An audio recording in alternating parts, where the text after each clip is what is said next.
In 1925, a woman stepped into Jung's Zürich practice after 12 years of unsuccessful attempts at love. Striking, accomplished, emotionally attuned, she had done therapy, devoured every relationship book, mapped her patterns, and yet every promising connection ended the same way. She pushed people away or chose the unavailable. Jung, who had spent decades asking why self-aware people still cannot sustain love, told her something that changed everything. You are not broken. You are not unlucky. You are unfinished. And life will not send you true love until you complete specific psychological work. Because if love arrived now, you would destroy it with the very patterns you have not yet integrated. If you have felt ready for love for years, if you know your worth and still cannot find partnership, if every relationship collapses in the same script, you have not completed what I call the integration work. And without it, the right person cannot recognize you, even if they are standing right in front of you. Jung identified 5 distinct phases of inner work that must unfold before genuine love becomes possible. And this woman's 18-month journey reveals exactly why most people never complete them. The woman, let us call her Elisabeth, sat across from Jung with a confession that would become a cornerstone of his work on love and individuation. I have been single for 12 years, not for lack of trying. I have tried everything: therapy to heal childhood wounds, journaling to grasp my patterns, dating to put myself out there. But every time I meet someone promising, the same thing happens. Jung leaned forward. Tell me. If they are emotionally available, I feel suffocated. I find flaws, create distance, convince myself they are not right. But if they are unavailable, married, emotionally distant, clearly wrong for me, I become obsessed. I chase. I convince myself I can fix them, or that they will change for me. She looked at Jung, tears gathering. What is wrong with me? Why can't I want what is good for me? Nothing is wrong with you. You are being broken, and this breaking is necessary before you can be blessed with real love. This is what I call the separation from the false self, the first phase of integration work. Not a mystical rift from the collective unconscious, but something concrete. Your psyche, forcing you to confront the difference between who you have been performing and who you actually are. Elisabeth had built an entire identity around being ready for love. She had done the therapy. She had healed her trauma. She presented as emotionally mature, self-aware, relationship-ready, and she was, on the surface. But Jung saw what Elisabeth could not. Her readiness was a performance, a false self constructed to be acceptable, lovable, worthy. Beneath that performance lived the real Elisabeth, afraid of vulnerability, convinced she was fundamentally unlovable, protecting herself through perfectionism. Life breaks you by making your false self stop working. You have crafted a polished persona of the healed, ready woman, but it is not attracting love because it is not real. True love can only bond to the true self, not to a performance. Modern attachment research echoes this. Dr. Sue Johnson's work in emotionally focused therapy shows that people with anxious avoidant blends, like Elisabeth, often present as relationship-ready while unconsciously picking partners who confirm the primal fear of being unlovable. Studies on self-concept in relationships by Dr. Kristen Neff reveal that people who do extensive self-improvement frequently build what she calls contingent self-worth, value dependent on being perfect, healed, ready. That contingency is just another defense. Elisabeth experienced the breaking as utter confusion. She had done everything right. So why was nothing working? Because you have been doing the work to become lovable. The real work is recognizing that you already are, not the performed version of you, the actual messy, imperfect you. This phase shows up in specific ways. You attract the same pattern again and again until you are forced to admit it is not about finding the right person. It is about confronting why you choose the wrong ones. Elisabeth had dated 7 unavailable men in 12 years. 7. Life was not testing her. It was showing her the pattern she refused to see. The loneliness intensifies precisely when you think you are ready. Elisabeth felt most alone after completing therapy, after doing the work, because the false self expects a reward for healing. But there is no reward for performance, only recognition. When you stop performing, you experience what feels like sabotage, pushing away the available, chasing the unavailable. This is not self-sabotage. It is the psyche's refusal to let the false self claim a real relationship. In their third session, Jung asked her to describe her ideal partner. She listed emotionally available, communicative, stable, kind, sees me, wants partnership. Now, what terrifies you about that person? Elisabeth went quiet, then said softly, if someone actually saw me, not the version I present, but the real me, they would leave. So I choose people who cannot see me. It is safer. The breaking lands when this recognition can no longer be avoided. Your patterns are not bad luck. They are protection, and they are keeping you from what you claim to want. The false self cannot sustain real love. That is why life breaks it, to reveal what is real beneath the performance. If you have felt ready and still cannot find love, comment, I am being broken. Because recognizing the breaking is only the beginning. The second phase exposes what you have been projecting onto every person you ever loved. By their fourth month, Jung asked a question that would change how she saw every relationship she had ever had. Tell me about every man you have been obsessed with. List their qualities. Elisabeth thought, then began. The last one was strong, decisive, unshakable. He knew exactly what he wanted and never apologized for it. When he entered a room, everyone noticed. He had presence. Before him, similar, fiercely independent, needed no one, that emotional distance that felt like strength, certain about everything. And before that, the same. All of them strong, decisive, distant, independent, certain, present. Jung leaned in. And how would you describe yourself? The question hit hard. I am uncertain. I second-guess everything. I apologize constantly. I make myself small in rooms. I struggle to know what I want. I am terrified of needing people. She stopped. Her eyes widened. I am attracted to my opposite. No, Jung said gently. You are drawn to your reflection. The strength, the decisiveness, the presence. Those are not missing in you. They are buried. And instead of integrating them, you project them onto men. And then you become obsessed with the projection. Elisabeth sat back as the realization washed through her. She began listing every relationship, seeing it clearly. The strong, decisive man mirrored the strength she had buried because assertiveness had been labelled aggressive. The emotionally distant man mirrored her own terror of intimacy, which she could not admit. So she chose someone who would maintain the distance for her. The fiercely independent man mirrored the independence she craved, but kept hidden beneath accommodation. I have never loved them, she said quietly. I have been loving parts of myself I refuse to own. This is the mirror phase, recognizing that your attractions are not primarily about the other person. They are encounters with the disowned parts of yourself. Research on projection in relationships shows we are magnetized to those who embody our imago, the composite of our caregiver's traits and our disowned qualities. We mistake that pull for chemistry or fate when it is psychological recognition. Elisabeth continued her reckoning. And every time I tried to change them, make them more available, more communicative, more vulnerable, I was trying to dismantle the very qualities that attracted me, because those qualities were mine. I was trying to change them into me. The pattern was devastating in its clarity.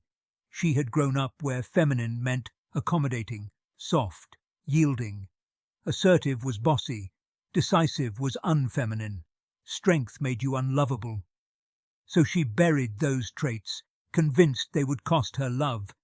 then projected them onto men.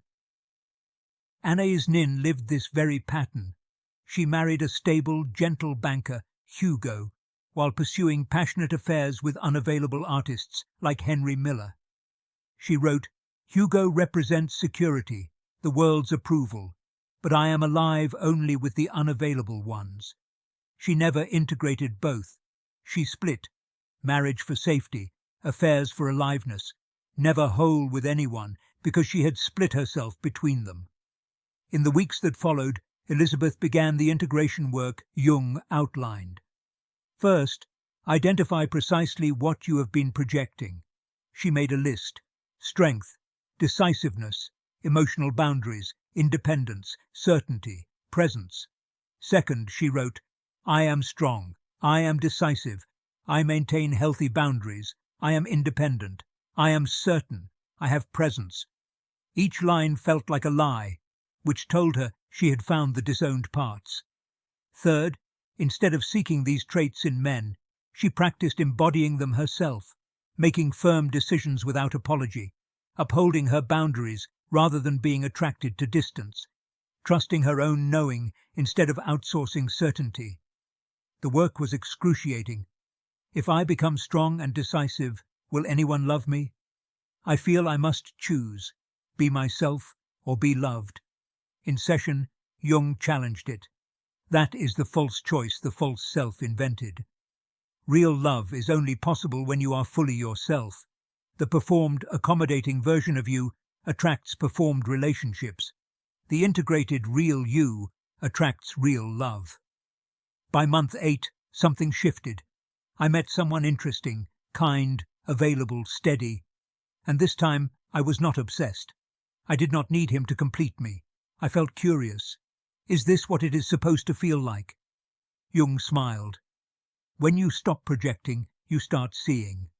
And what you are seeing now is possibility, not completion. We project our disowned qualities onto others.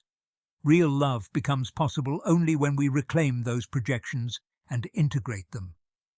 If you have been drawn to the same unavailable pattern repeatedly, comment, "I am seeing my projection." Because recognizing projection is essential, but the third phase reveals why you sabotage love even after you understand your patterns. Month 9. Elisabeth entered Jung's office with trembling hands. I met someone genuinely compatible, emotionally available, interested, aligned with my values. For the first time in 12 years, no red flags, no distance, no unavailability. Jung waited. And all I feel is panic. I should be happy. This is what I have wanted for 12 years. But I am finding reasons to end it. He texts too much. He is too eager. Something feels off, but I cannot name what. "Your shadow is rising," he said, "and it is fighting for its life." This is the resistance phase, when your unconscious patterns resist change, not through obvious sabotage, but through subtle, reasonable objections that feel like intuition. The shadow contains everything you have rejected about yourself. For Elisabeth, it held the terror of being seen, the conviction of being unlovable, and the attachment to suffering as identity. Real love threatened those defenses, so the shadow fought back. Neuroscience explains why the nervous system codes safety as familiarity, not actual safety. Elisabeth's body had learned that unavailability felt safe and availability felt dangerous. So when she met someone available, her system read it as threat, anxiety, hypervigilance, the urge to flee, all wearing the mask of something feels off. Jung made her examine her justifications. He texts too much. What are you really afraid of? If he keeps showing interest, I will have to be vulnerable. And if I am vulnerable, he will see the real me and leave. He is too eager. What does that mean? He wants me, so there must be something wrong with him. Anyone who truly wants me must be flawed. Something feels off. Is the feeling calm and clear, or urgent and panicked? Urgent and panicked, she admitted. That is not intuition. That is fear dressed as wisdom. True intuition feels quiet and certain. Fear feels urgent and scattered. Sylvia Plath's journals record this exact pattern, choosing intensity over stability, equating chaos with love, mistaking anxiety for passion. The shadow's most refined defense was using Elisabeth's self-awareness against her. I have done so much work. I know what healthy looks like, and this does not feel right, so I should trust my intuition. But it was not intuition, it was fear. Jung gave her the hardest practice. Stay anyway. When every instinct screams run, stay, not forever. Just long enough to discover that the fear will not kill you. Your shadow believes vulnerability equals annihilation. Prove it wrong by surviving it. Weeks passed. The panic remained, but Elisabeth stayed. In an intimate moment, she felt the familiar urge to pull away, to create distance, to find a flaw. This time she stayed. She let him see her cry about something raw. He did not leave. He stayed. For the first time in 12 years, I felt safe. In session, Jung nodded. Your shadow just learned that vulnerability does not equal death. This is how integration happens, not through insight alone, but through embodied experience that disproves the shadow's prediction. Research shows that unconscious patterns change not by analysis, but by visceral counter-experiences. The shadow warned, if he sees you cry, he will leave. He stayed, pattern disrupted. But Jung cautioned, the shadow does not die from a single experience, it will test you again. Each time you must stay and prove it wrong again. The shadow believes vulnerability equals annihilation. That is why it sabotages love, to protect you from the very openness love requires. If you find yourself undermining promising relationships for reasons you cannot name, comment, my shadow is fighting. Because facing the shadow is terrifying, but the fourth phase reveals the complete restructuring required for love to take root. Month 12. I do not know who I am anymore. The old me, the one who chased the unavailable, who performed being healed, who needed to prove I was lovable, she is gone. But I do not know what remains. Jung smiled. Welcome to the restructuring. This is where true transformation begins. The individuation phase, becoming your authentic self. Not the self society sculpted, not the self trauma authored, not the self you perform for love, the self beneath all conditioning. For Elisabeth, it meant dismantling every identity built over 38 years. She had been the good daughter who accommodated everyone. That identity dissolved when she set a boundary with her family, declined a visit, refused to manage her mother's emotions. Her mother called, shocked. You're so different now, cold, distant. The old Elisabeth would have apologized and resumed accommodating. This Elisabeth said, I am not cold, I am boundaried. It feels cold because you are used to my compliance. She had been the healed woman who had done the work. That identity dissolved when she admitted, I am not healed. I am still wounded. I am still scared. I am still imperfect. And I am done pretending otherwise. Good, Jung said. Healing is not becoming perfect. It is becoming real. You have just become more real. She had been the accommodating partner in every relationship. That identity dissolved when she told the man she was seeing, I need time alone. I need my friendships. I need to pursue my work without apology. If that is too much, this will not work. He did not leave. He said, thank you for telling me what you actually need. This restructuring is brutal because it requires releasing every identity you used for safety, approval, or love. Over the months, Elisabeth rebuilt from the ground up. Jung assigned a practice.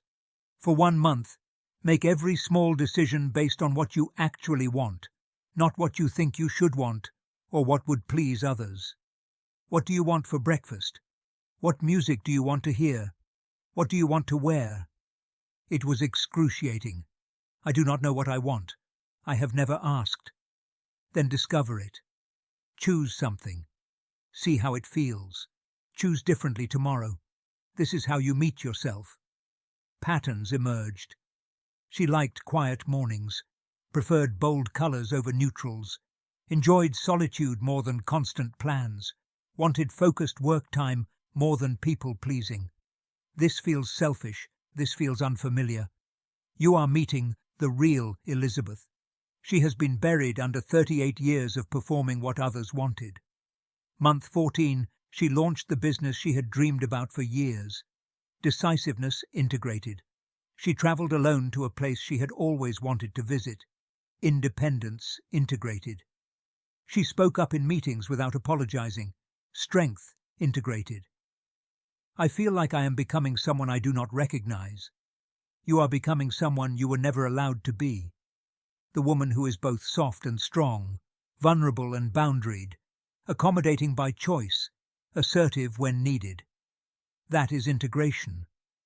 Research on differentiation in couples, Dr. David Schnarch, shows that those who can remain fully themselves while in relationship report the greatest satisfaction.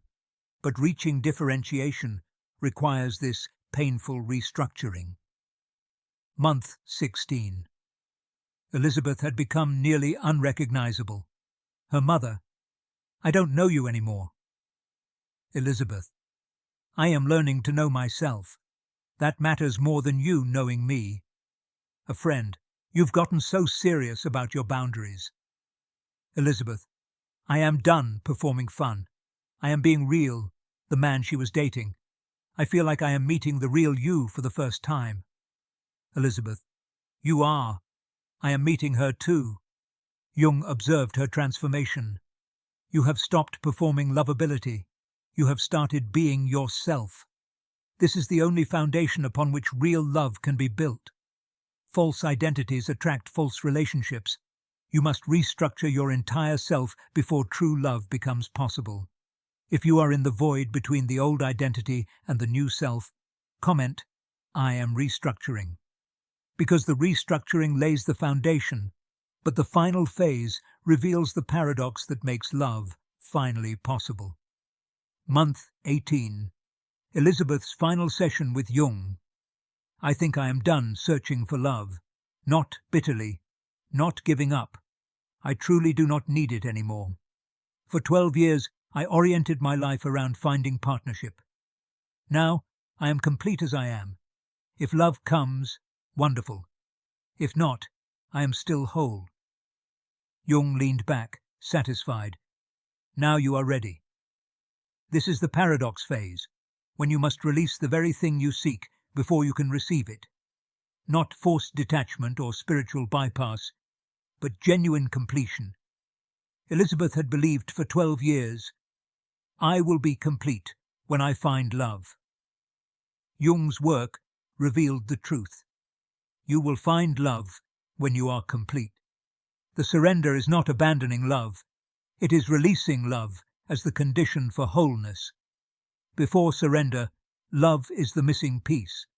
Partnership will complete you. Being chosen validates your worth. After surrender, you are already whole. Partnership shares wholeness. Your worth is inherent. Her surrender looked practical. She stopped checking dating apps compulsively, not from hopelessness, but from genuine disinterest. I am living my life. If someone fits, they fit. If not, I am still living. She stopped analyzing every exchange. Is this going somewhere? Became irrelevant. She was present with what was, not obsessed with what might be. She stopped performing in the relationship. No strategic texting, no curated responses, no managed image. This is who I am. If that works, great. If not, we are incompatible. She stopped making love the center of her life. Work mattered. Friendships mattered. Creative work mattered. Love would be one part of a full life, not the organizing principle. The man she was seeing noticed. Something shifted in you. You are more here, less anxious. I feel like I am finally meeting you. Elisabeth realized When I stopped needing him to complete me, I could finally see him, not as a savior or a disappointment, but as a person, and for the first time, I could let him see me. 3 months later, Elisabeth wrote to Jung, "I am writing to tell you I am getting married, not from need, not from fear of being alone, not to prove I am lovable, from choice. I chose him from wholeness, not from lack. And the relationship is unlike anything I imagined. No performance, no rescuing, no projections, just two complete people choosing to share a life. For 12 years, I tried to find love. What I needed was to find myself, and the moment I did, love found me, because real love can only find real people, and I had to become real first. Thank you for showing me I had to be whole before I could share wholeness." Jung documented Elisabeth's path as evidence of the 5 phases everyone must complete before real love becomes possible. Phase 1. The breaking. Recognizing your false self cannot sustain love, so it must shatter. Phase 2. The mirror. Seeing that you projected disowned parts onto others and mistook that projection for love. Phase 3. The resistance. Confronting the shadow that sabotages love to protect you from vulnerability. Phase 4. The restructuring, dismantling false identities and building an integrated, authentic self. Phase 5.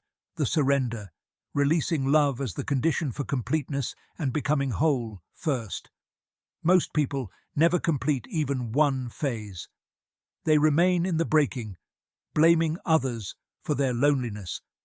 Or they spot projection, but never integrate what they projected. Or they understand their shadow, but refuse the terrifying practice of staying when it screams to run. Some complete the work.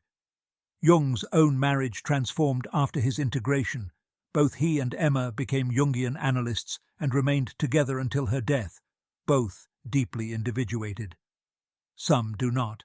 Plath chose intensity over integration. The relationship ended in tragedy. Monroe sought completion in men. She died believing she was unlovable, despite being desired by millions. Some finish late. Nin ultimately integrated both sides in her 60s, writing, "I am both wild and domestic, and I no longer split them between different men." The difference is not luck, it is work. If repeated heartbreak is breaking you, you are in phase 1, the work.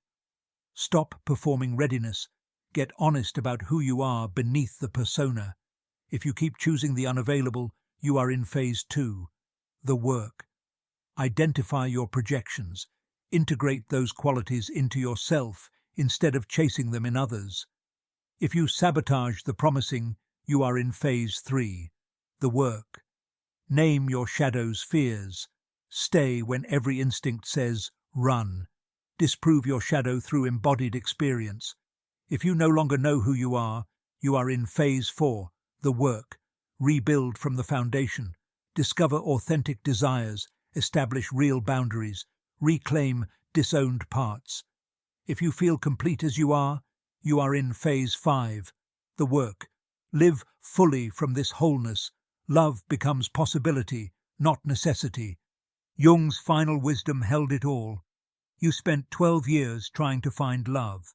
What you needed was to find yourself, and the instant you did, love found you, because real love can only find real people, and you had to become real first. Life breaks you to make you real, breaks the false self so the true self can emerge, breaks the performance so authenticity can breathe, breaks the need so choice becomes possible. And when you are finally broken open, restructured, integrated, and complete, that is when love recognizes you. Not because you earned it through suffering, but because you became capable of receiving it without destroying it. If you are in this process, know you are not alone. Millions are being broken and rebuilt right now. The pain is not punishment. It is preparation for the love you are finally ready to sustain. If this journey resonates, share which phase you are in below, and subscribe with notifications so you do not miss the next chapter in this series on Jung's integration work. Your comment may help someone name their own stage today.